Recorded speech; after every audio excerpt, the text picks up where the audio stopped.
खूप मोठ्या आवाजाचे कर्कश आवाजाचे डीजे वाजताना आपण बघतो की त्याच्यात परिणाम असा झाला आहे की शहरामध्ये काही लोकांचे मृत्यू पण त्या डीजेच्या आवाजामुळे झालेले आहे. शहरातल्या सगळ्याच नागरिकांचं म्हणणं आहे की हे डीजेचं ज्या पद्धतीने वाजतं त्या पद्धतीने वाजता कामा नये. पालकमंत्री म्हणून माझी भूमिका आहे की जे जनतेचं मत आहे, ज्या जनतेला योग्य वाटतं तो निर्णय झाला पाहिजे आणि नक्की येणाऱ्या काही दिवसामध्ये सोलापुरातले सगळे सण उत्सव डीजे मुक्त साजरे व्हावेत यासाठी प्रशासन प्रयत्न करते, नागरिकांची सुद्धा मागणी आहे. तर पालकमंत्री म्हणून या विषयाकडे तुम्ही कसे पाहता?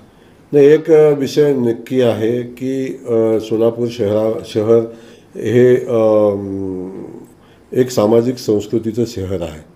या ठिकाणी आपण बघितलं की सगळ्या समाजाचे लोक या ठिकाणी मिरवणुकीच्या माध्यमातून आपापले सामाजिक कार्य करत असताना अनेक मिरवणुका या ठिकाणी होतात आपण बघतो.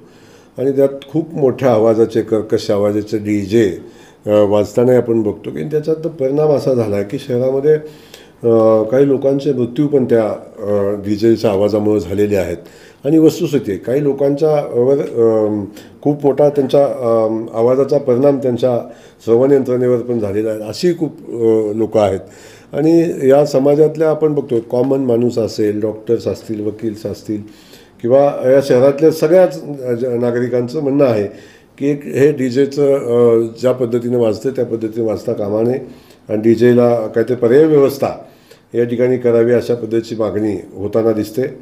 आणि त्या अनुषंगानं प्रशासनानं टप्प्याटप्प्यानं आता आवाज कमी करण्याच्या संदर्भातल्या सूचना दिलेल्या होत्या. आवाज कमी झाला तरी अजून त्याचे परिणाम होताना आपण बघतोय.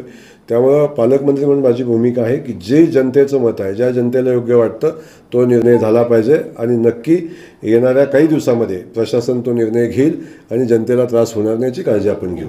जयेश दर्बी कलेक्शन कॉटन, लिनन यासह अनेक ब्रँडेड कंपन्यांच्या शूटिंग शर्टिंगसाठी जयेश दर्बी कलेक्शन, 7 रस्ता मोदी पंकाविरी जवळ सोलापुर. छोटे फंक्शन के लिए Mayur classic AC banquet hall मिलेगा सिर्फ 10,000 रुपयों में। Mayur classic AC banquet hall, जुड़े Solapur. Management by spice and ice events.